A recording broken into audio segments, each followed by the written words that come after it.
Ladies and gentlemen, welcome back to the Persian and the Cowboy podcast. He's the Persian, I'm the Cowboy. And today we're going to be taking a step back and getting back to the roots of this podcast. What we originally set out to do here is to have the conversations that are difficult to have. And we're going to try to talk about the stuff that you guys are too afraid to talk about. And today, that is going to be what our fears are. We're doing it. We're going to talk about it, yeah. We are going to talk about it. Mr. Persian, do you have any opening thoughts before we hop right into our fears? Yeah, this is a topic that a lot of people don't discuss amongst each other, what they're scared of, what their fears are, phobias. There's a lot of different phobias out there. So we're going to touch base on what we're scared and what our phobias are. So it's going to be an interesting discussion. It's going to open up the door to a lot of different things. Yeah, let's see what happens, right? So let's do it. Do you want to go first? Because I don't know. Yeah, I mean, you guys, I have to say I am probably one of the most anxious people that there is. You know, I'm very fiery, very anxious. All I have to say is I'm scared of many different things, and I have many phobias. But the first thing I'm afraid of is the concept of death.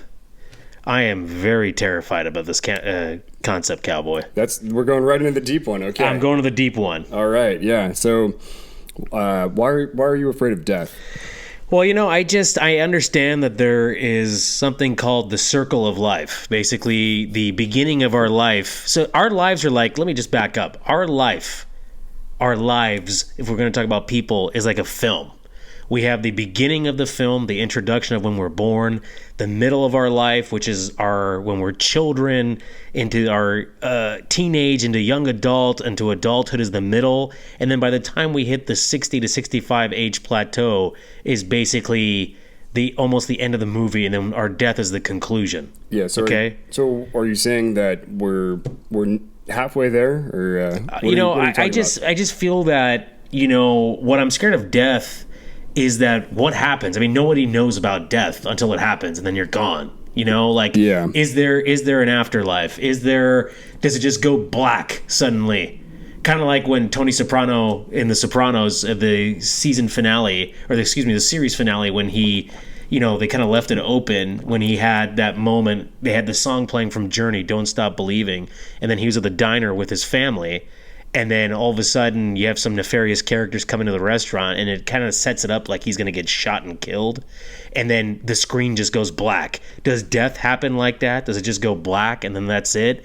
Do we go to another place, another afterlife? Do we go to our next life? Are we born into another person?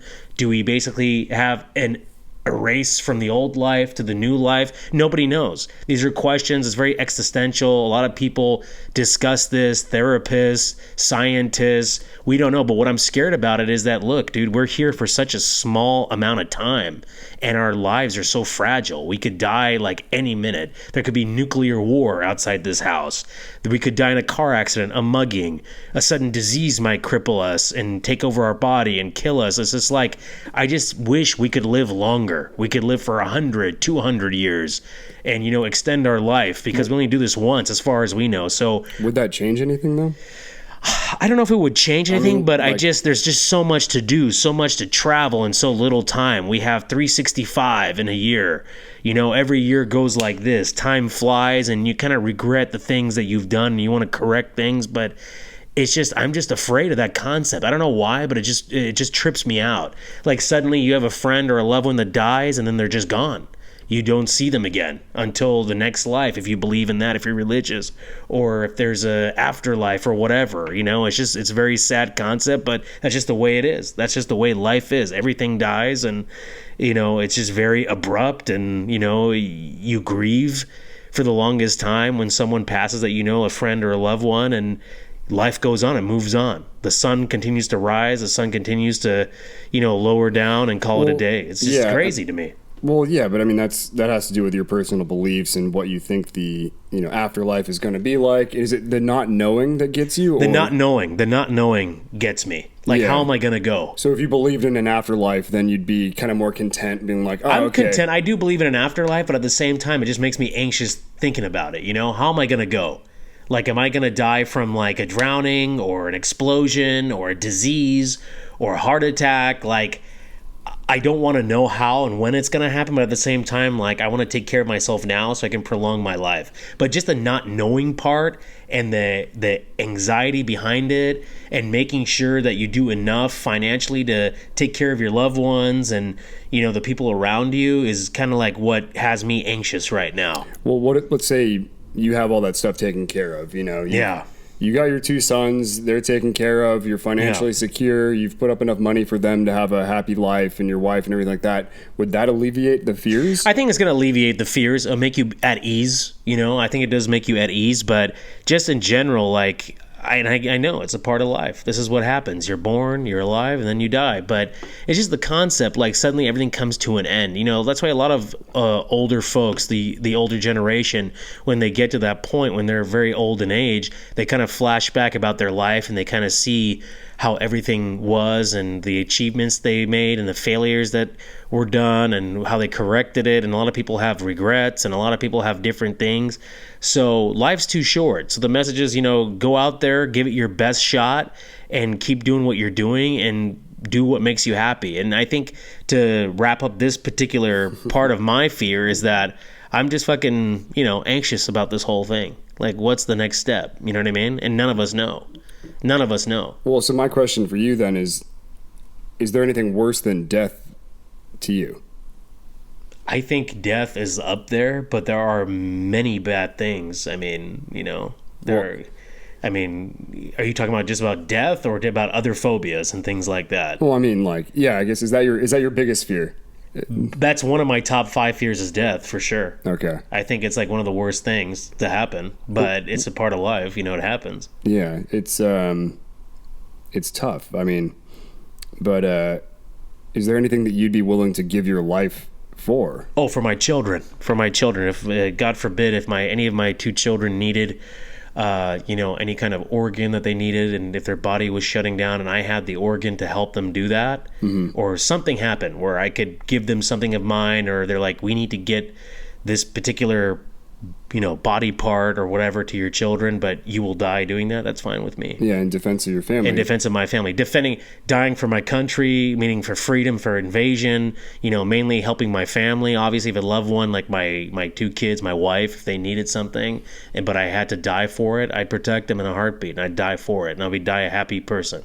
Yeah. Knowing that I prolong their lives. Isn't it weird how that kind of alleviates the fear because it's done for a good cause. Yeah, but isn't that wild though? Like we're terrified of dying, but given the right circumstances, we would act upon it on an instant. You wouldn't even think about taking a bullet for your wife and kids. That would be a thing at ease. Like, I take a bullet for any of my children, you know, my wife, any of my close best friends, but when it comes to death itself, like, you know, God forbid you're flying in a plane, the plane explodes midair.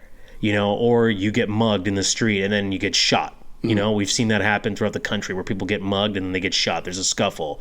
You know, those kind of things freak me out a lot. But when it comes to the defense of the family, the defense of the country, the defense of your beliefs and whatever, if God forbid, if there was an invasion in this country, suddenly China came and invaded, you know, that would be pretty crazy. But if it did happen, like, obviously we would sacrifice ourselves for the freedom for this country, for the next generation, so that the way they're protected and things can get back to the way it was. But those things, for sure.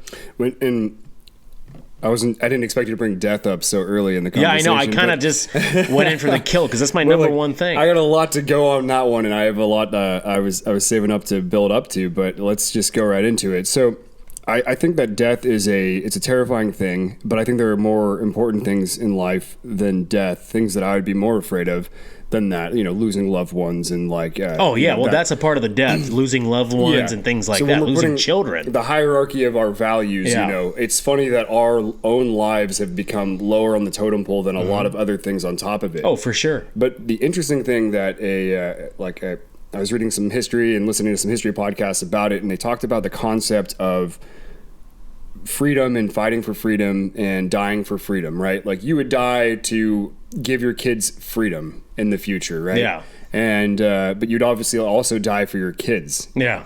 So what if it was a choice between like those two things that you would already give up your life for. Do you want to risk your children, if China did invade and started taking over everything and just whacking off everyone that was resisting and their whole family to keep them shut up? Is that a risk that you'd be willing to take in order to give your kids a shot at freedom in the future?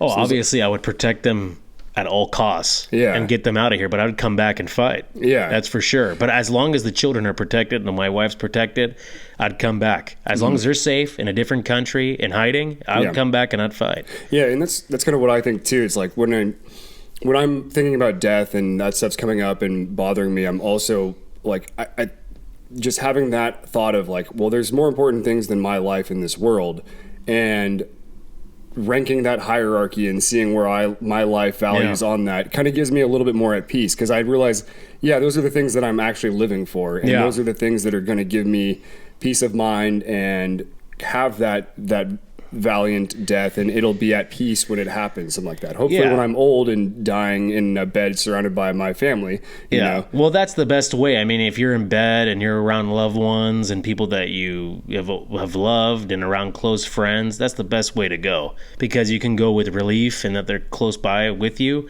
But, the thing that scares me the most is like suddenly this shit happens. Like you have a heart attack or you have a stroke.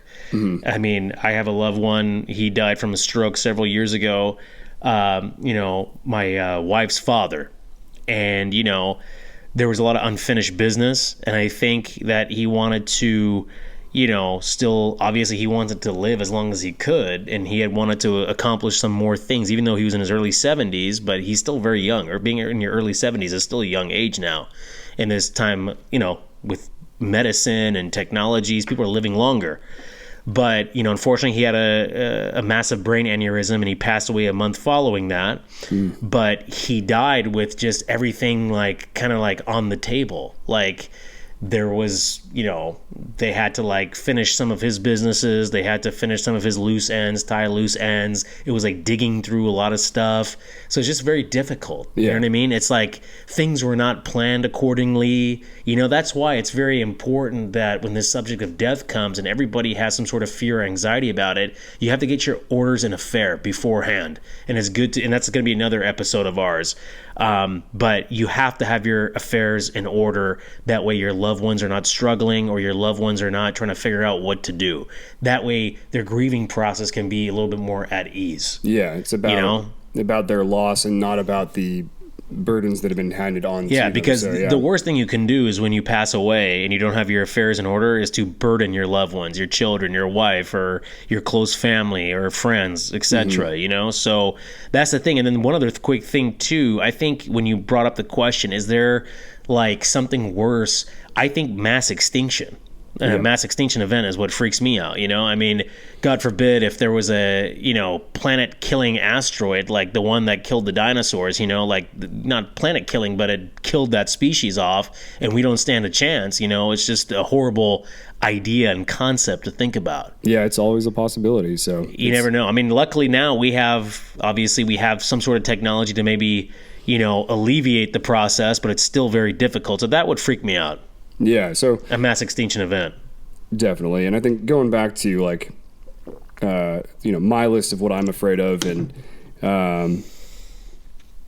I was going to start it out with claustrophobia. Let's just go right into yours, dude. I kind of started out pretty deep on this Monday, but let's just go to yours. I was so I'm trying not to give away my more deep personal fears, but let's go with the claustrophobia. I do not like. I'm with you on that. Getting stuck in places. I do not like getting the MRI machine. I had to do that full body MRI for an hour and a half. That was intense. I had to get into a meditative state so I could just stay in the tube. How the fuck did you stay in there for an hour and a half and not scream? It was tough. Yeah. So you're a tough guy, dude. I was going in there, and then at first they were they just did my head, and then my feet are hanging out and my limbs are fine, and I don't have to worry about anything. And just keep your head still, you're okay. Then it was time to do the rest of my body, and they're like, all right, cool, Kevin, let's go, and get you ready to put in this thing. And I'm like, okay, cool. And so they're like, all right, just lay down, and then they pull out all these straps out of nowhere and just cover me up, blanket me over, and just like cinch me down. And I'm like, whoa, hang on a second. Like, is this is what's going on? Like, this is a little bit more than I thought was going to be happening. I thought I just had to lay there, but they're like, no, we need to do that. And I started like the hyperventilating going on, and like they opened me up. I sat there for a minute, and I'm like, okay, just get into that meditative state. You just have to stay still right here. You know, I like talk to the guy. I'm like, hey, if there's a fire, you're not leaving me in this tube, right? Like, so just having that reassurance was enough for me to like get to that peaceful moment, lay in that tube, and then just go push me in there for like the next hour and a half. It was crazy, but yeah, it's doable. I can relate to the claustrophobia because I actually do not like tight spaces and confined spaces. Like, I'll give you an example, like elevators.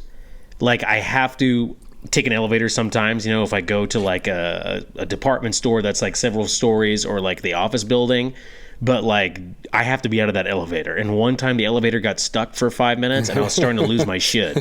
We didn't hit the panic button, but we literally just waited, and I was like, okay, is this a fucking joke right now? Like, what's going on? Luckily, we had our phones on us, so worst case scenario, we'd call 911. We'd hit the fucking emergency button on the elevator. Fire department would come, but it's very scary, dude, to get stuck on an elevator because then people panic. They open the hatch, and then if the elevator starts again, you could get squished, you know? So, and the other thing is, with claustrophobia, you know, it's just like, especially like if you're in a tight space for a long time, you feel like the walls are enclosing on you. Like a couple times with panic, and we'll get this in our next episode with mental health, but it's just like all of a sudden the walls feel like they're closing in, and then you just get this like weird anxiety in your body.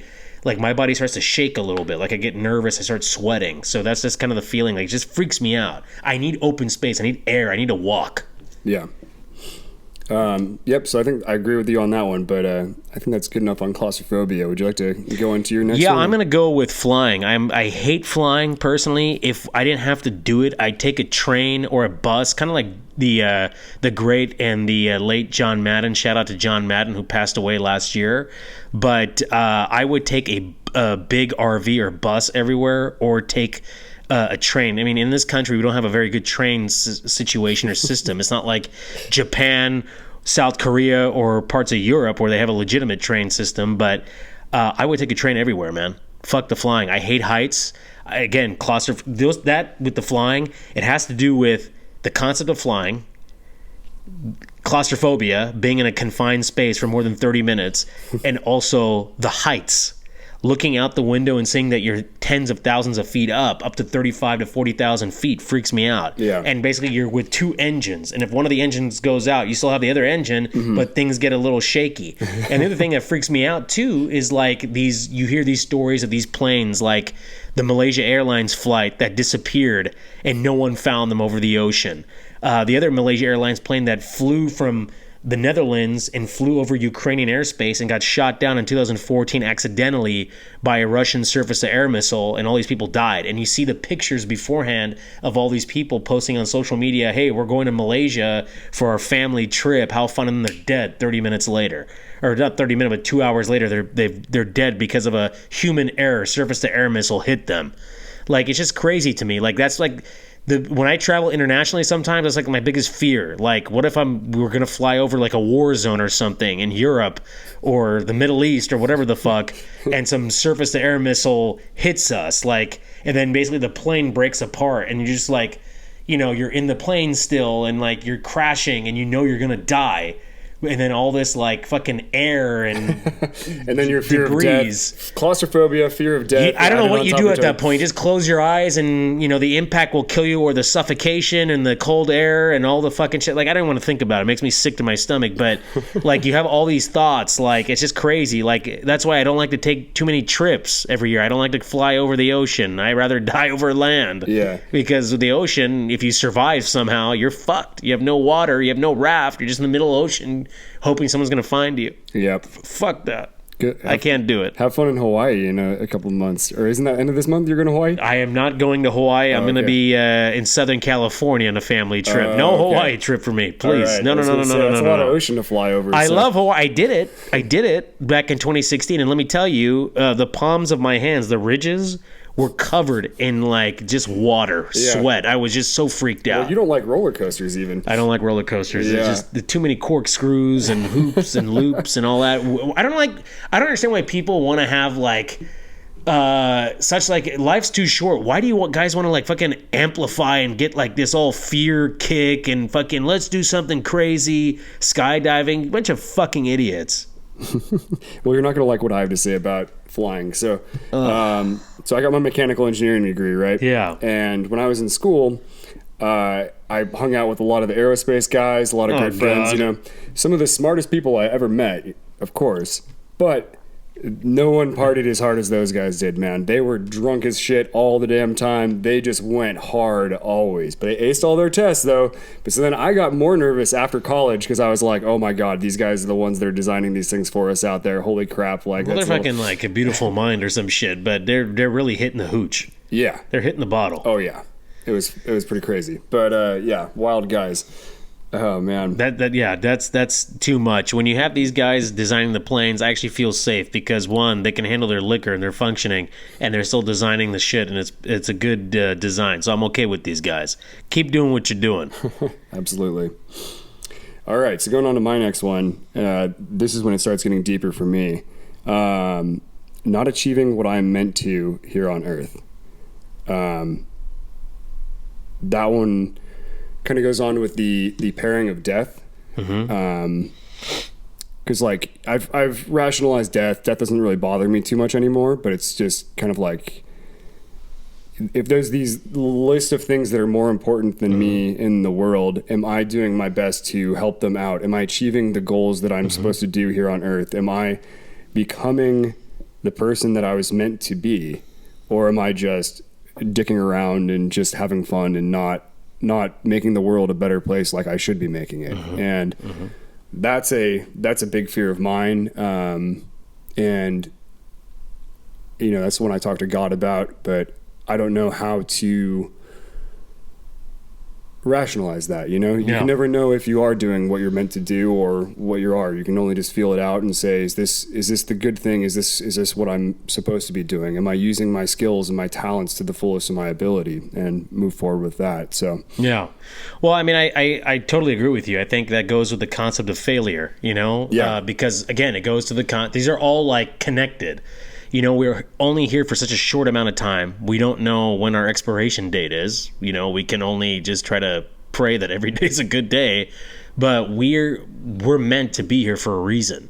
And, you know, our purpose is that, I mean, my purpose is try to be as good as a person as I can, be a great husband, be a great father, be a great family man, you know, great relative, and, you know, good worker, and be a great friend to all my close friends. But and have a good career. And, you know, I kind of had that issue when I was in my early 20s, now in my mid 30s.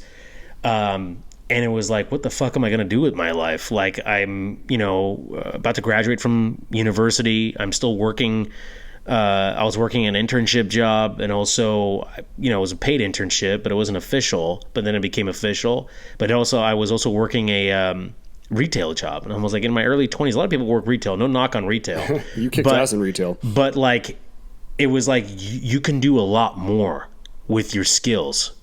So it's like, go for it. Don't be scared of just settling. Go out, take a risk, and do something, and try to amplify your life. If you fail, you pick yourself back up and try to do it again. So I think a lot of people are scared of taking risks, and I'm one of those people where I take a calculated risk. I just don't go for it. And sometimes I'm still learning that you got to take the risk because it could be worth the reward in the end. And I think a lot of people now, especially with what's going on in our society, with, you know, just how expensive things are and the job market, people are not willing to take that shot because they have a lot on the table. They have families, they have mortgages, they don't want to risk getting a new job and losing their job and getting laid off, because then all of a sudden you have all these expenses. You know, unemployment doesn't cover too much of that. So then you have to like figure out what to do. So it's just, I wish that I would have taken more risks in my 20s towards my career instead of doing it now in my 30s. I mean, I'm in my mind. Well, you got more to risk now. I have more to risk. You know, I have a lot more to risk. But the thing is, you know, if there's an opportunity where you can seize it, why not? Do it. You only live once.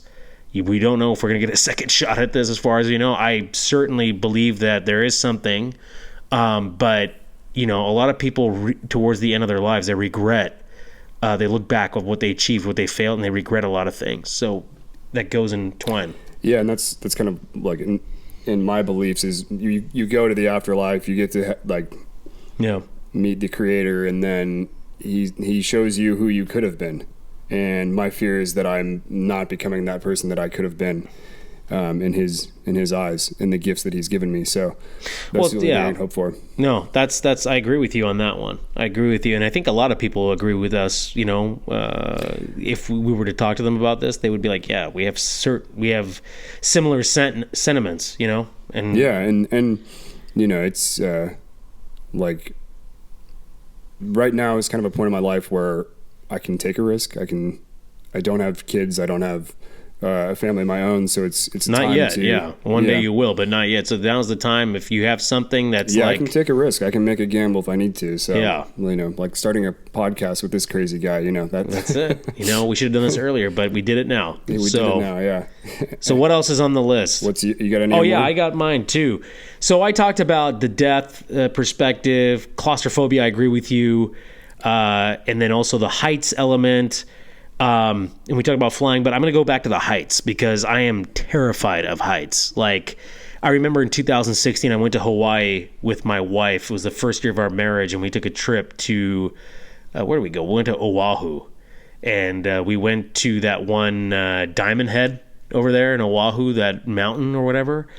Beautiful landscape, great people, fantastic time, but fuck. Like, I climbed the top of that thing, and it was brutal. I mean, physically it was brutal, but I looked back, and it was, like, way high. And then, like, I was climbing on the ground because I didn't want to stand because I felt like I was going to fall back and just, like, roll down the hill.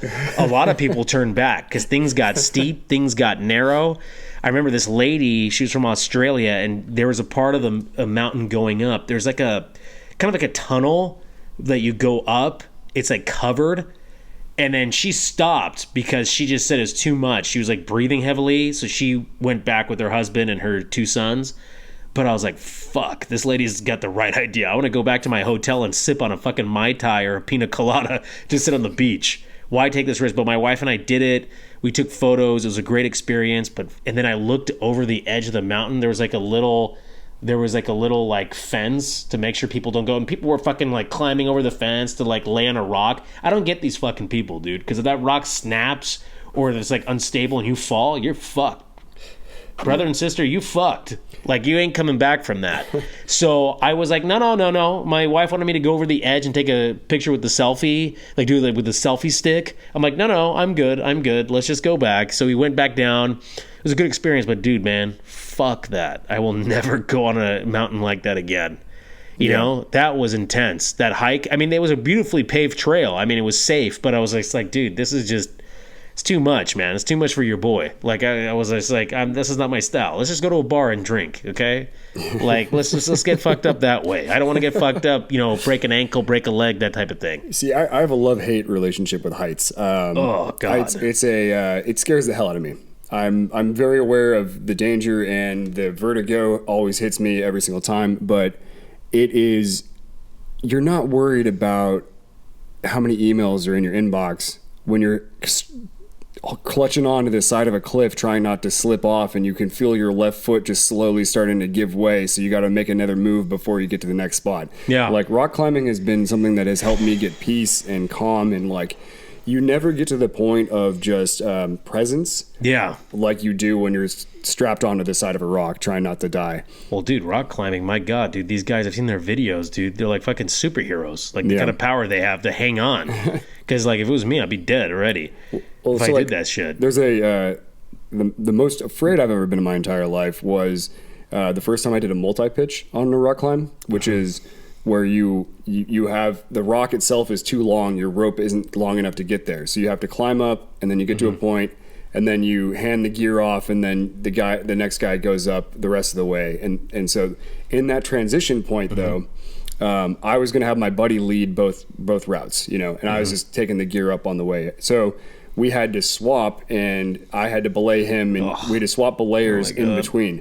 So I was climbing up, tied into the rope, got there, anchored in, and then I had to physically untie the rope out of my harness while I'm anchored into these 2 points at the That's hella halfway dangerous, point. man. That's hella fucking dangerous. It was terrifying. Well, it wasn't actually that dangerous. Like, we did it right and everything like that. But just the physical concept of, like, it's weird how your brain stops working because you're just so focused on, am I really hooked into these two things? Is it all carabiners are locked in? I got 2 points of contact. Everything's okay.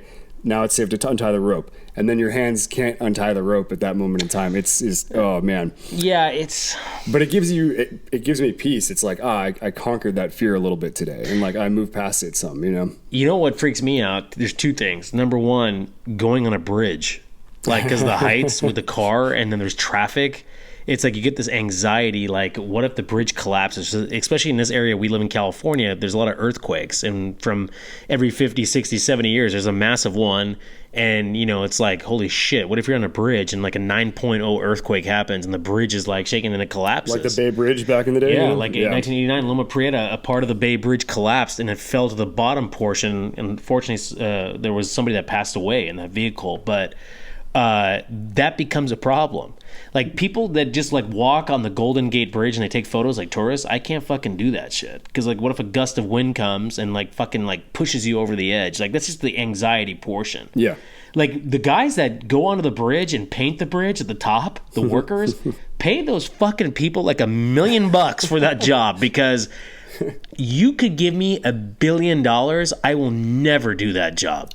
Make it 10 and we got a deal. So after, so I got my mechanical engineering degree, and I rock climbed a lot in college. And so I was like, is there a path that I can combine both of these things?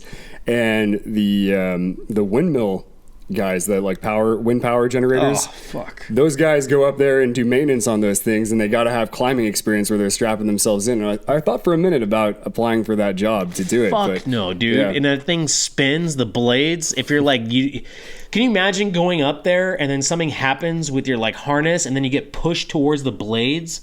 You could get cut in half, dude. You're done. Yeah, dude. Don't take risks like that. So we talk about risks.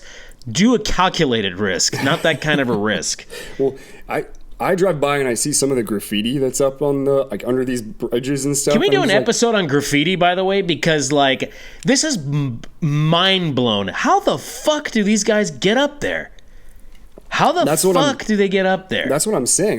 Some of them I'm just like impressed that they got to that position to be there long enough to spray this on. I'm like, they must have some real experience climbing or something, because like it's just... Well, dude, because like... They gotta rappel down to get to the right spot, and then like they have to swing in a little bit. Like, it's just... So you have to climb on top of the overpass. Yeah. Like, if the overpass is like looking over a freeway, they're already there. They basically jump over the fence.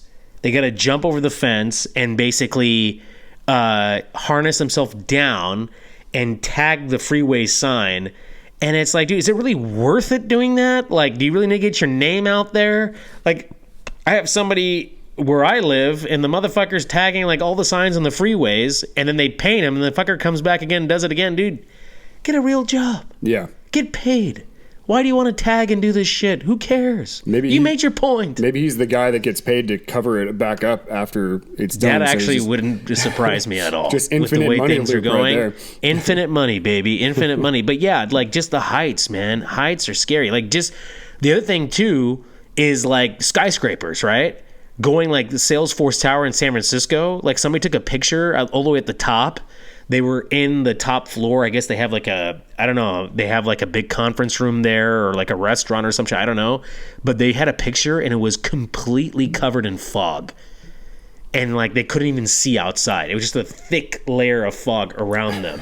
I was like, dude, fuck that. I want to get the fuck out of here. I get the EBs at the top of Salesforce Tower when the thing kind of just starts... swang a little bit in the breeze, and you're just, dude, is it you can even feel like it go a foot one way or the other? I'm like, ugh. I mean, you know, they have technologies and all this shit to like, you know, make sure this thing is standing upright and all that, and it can withstand a very massive earthquake. But I would not want to work in that building because of how high it is. Like some of these like floors, taking and the elevator like shoots up, and then when you want to go down, it like shoots you down, and like you get that churning feeling in your stomach. Fuck that. Yeah. I'd rather like put ice picks in my balls at this point.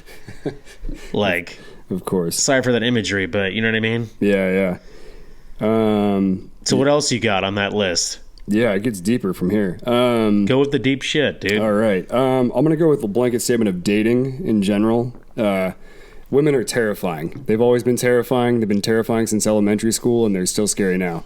Yeah, they're tough. They're very tough people. Well, it's not so much that. I think it's just the, what is it, the fear of judgment. And it might go hand in hand with my deeper fear down the line. But I don't know. There's always been that point where, like, you are pursuing a woman and you've become attached and you're just like, now things can go terribly wrong. Mm-hmm. Adding on top of that, too, another horrifying thing is breaking someone's heart. Oh, yeah, because this is a horrible feeling. Like, my heart's been broken so many damn times, it's like, whatever, it's you become numb to the feeling. Well, it's just, I just know how to I know how to get myself back together, and, like, I know I'll be okay. Like, it's not a problem, but, like, man, like, if you're in that moment, like, it gets kind of rough. Like, let me see if I can pull up a quote. This is going to get a little deep and emotional here, but I think... Dude, this is a tear-jerking episode, man. For a Monday, we should have done this on a Thursday. Yeah, I know. We got the rest of the week to go here.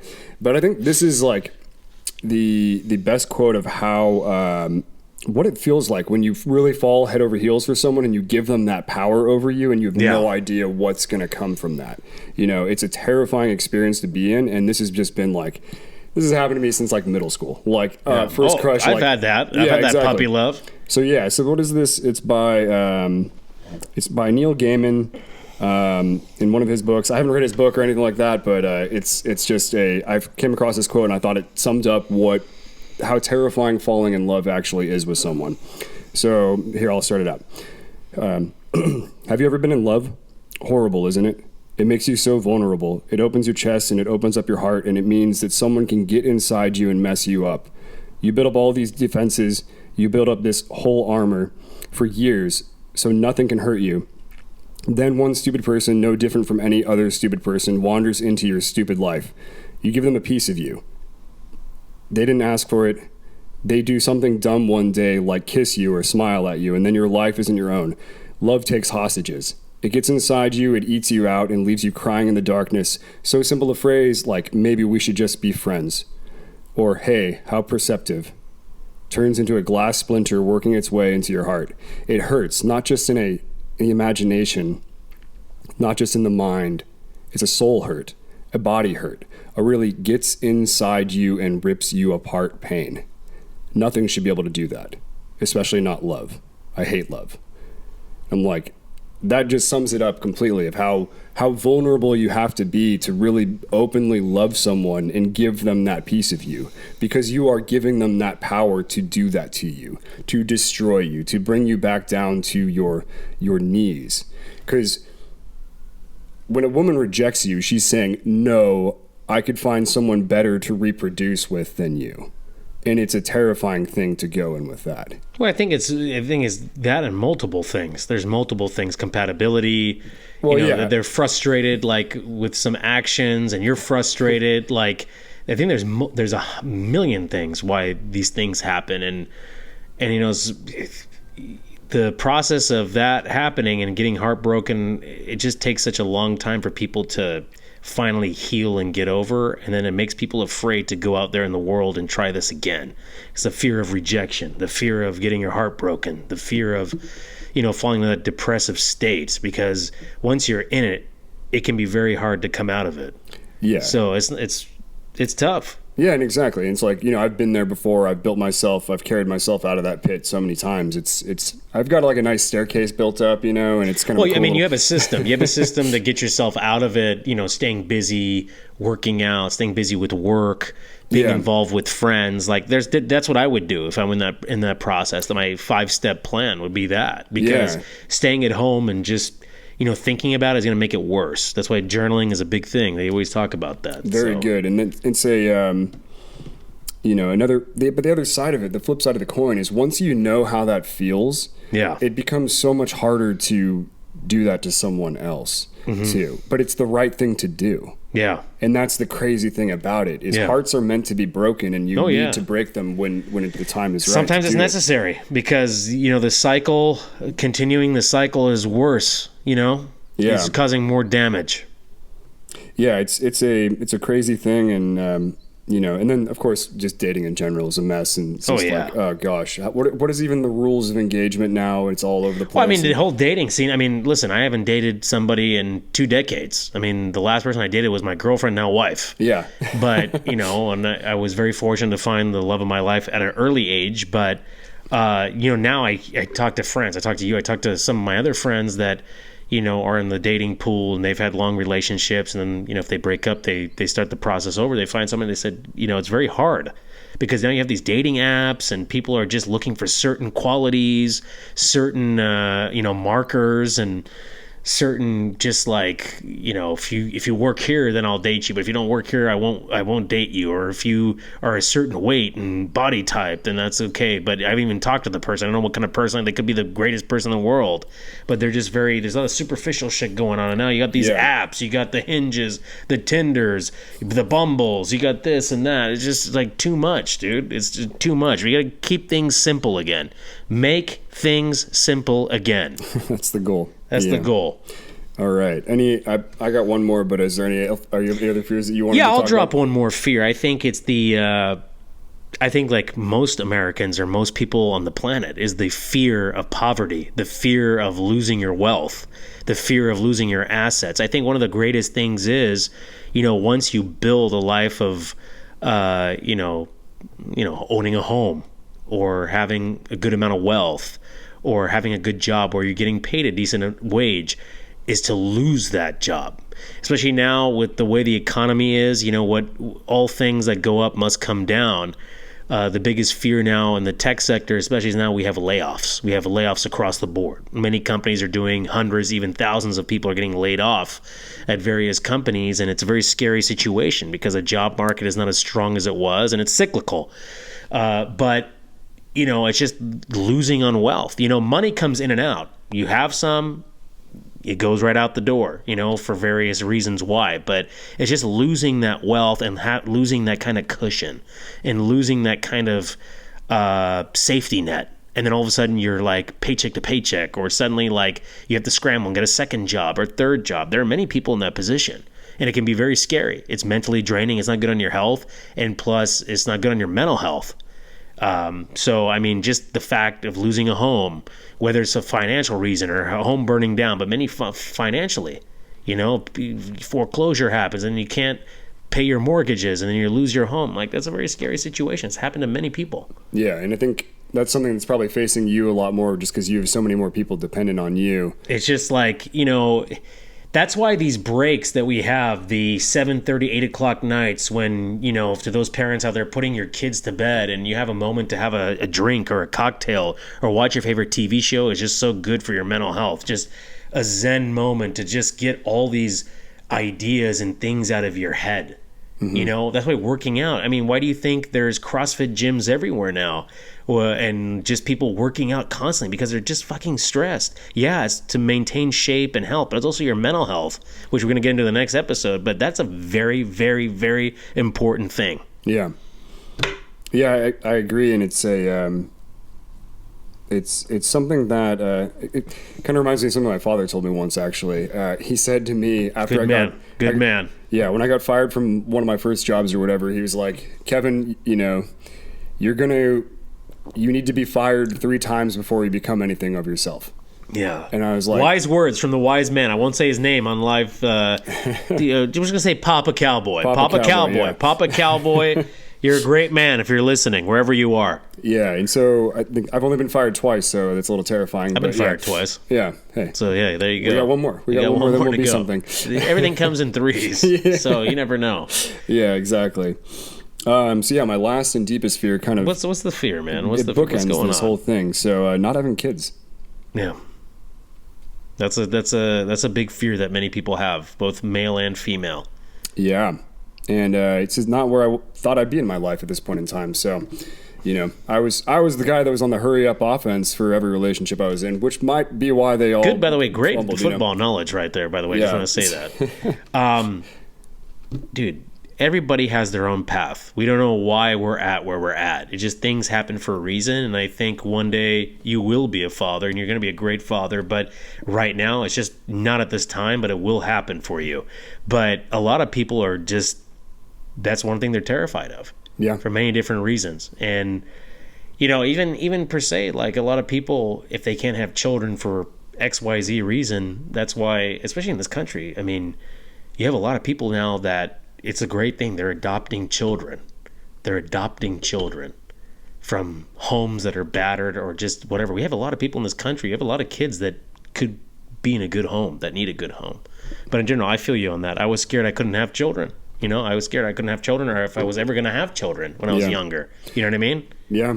It's this scary one, and then kind of going bookending things. Like, so I took a psychology class once that talked about the only two true fears that people have on an evolutionary scale is death and not reproducing. Mm-hmm. Because everyone that wasn't afraid of those two things either died and didn't reproduce. Mm-hmm, mm-hmm. So I think all of our other fears are, you know, fear of planes is actually just a fear of death hiding as a fear of planes. Yeah, right? it's like it's like a what do you say? Like you have a company and then you have a subsidiary. Yeah, It's kind of like that. It's yeah. So I think those are the two, and like my fear with dating and all the relationship stuff. Well, it's a legitimate fear. Well, yeah, but it's also comes down to like, am I going to have kids and reproduce? And so I think those are the two deepest fears that everyone faces. And you know, we don't want to leave our loved ones behind. We want to set our kids up for the future. Yeah. And go forward with everything about that. But it kind of reminds me, like one of my favorite verses of the Bible is John 10:11. It's when Jesus is talking to his disciples and he says, I am the good shepherd, and the good shepherd lays down his life for his sheep. Yeah. And to me, that always hits me really, really hard, because I'm like, I'm not really afraid of death. It doesn't bother me. I don't think about it much, you know, but I am afraid of not achieving what I'm meant to achieve here on earth. And I want to have that opportunity to lay my life down and give it to someone that needs it, you know, and like have that at peace moment and that at peace death to be able to move on. But you know, to not have that family and to not have that it's very people scary. that I'm needing to protect and to go forward with there is just kind of a. Well, I think it's kind of a purpose thing too. Then like it becomes like you see a lot of men and women in their you know, late 30s, 40s, 50s. They start thinking about this like later on when the time has like kind of passed, and they're like, then you know, what was my purpose this whole time? But they still have a purpose. Yeah, they're still here for a reason. And that's what scares the hell out of me too, with what I was talking about, like not achieving what I'm meant to achieve here on earth. Like maybe God's plan for me is not to have kids and to give back to the world in some other way. And that's when I'm just like, okay, now I need to work harder if that's how it's going to be. You know, if it's not my kids that I'm sacrificing for, then I need to step my game up and start doing more for the rest of the world. So, yeah, I think those are any other super deep fears that are just lingering there that, you know, I mean, time's the time to get off your chest. I think that's it for the Persian on the fears. I pretty much, you guys know, I'm scared of many things. I'm a very anxious person, and we're going to get in our mental health episode next. After this, we'll take a break and come back. But no, man, I think that's it for your boy over here. I'm pretty much set on those. But we're going to do another part to this soon. It's a great topic. It's something that needs to be discussed, and because people don't talk about this shit. And it's a conversation people are terrified to have. So I think no one likes to admit that they're afraid of something, and I think admitting it's the first part. And so I just wanted to end it on, you know, reading a little bit about you know, something Jordan Peterson always says is where is what you most want to be found, where you are least likely to look. And so it's all about, if you're terrified of something, you know, that's probably a dragon that's sitting on top of the pile of gold. Yeah. And so if you go and pursue it and try to comprehend and understand, rationalize why you're so terrified of this thing, then you might conquer that fear, and then the treasures will be there for it. And I really like his next segment that he had was about King Arthur. And so he says, King Arthur's knights sit at a round table because they are all equals. They set off to look for the Holy Grail, which is a symbol of salvation, container of the nourishing blood of Christ, keeper of redemption. Each knight leaves on his quest individually. Yeah. Each knight enters the forest to begin his search at the point that looks darkest to him. Yeah. So they each go out and say, this is the scariest place and I'm going to go start my journey here. And that's where I will find the eternal salvation and the freedom that comes with it. So I think that's a happy message, and a, behind every fear is that nugget of gold that we can all search for. And I think that's a good way to close out this one.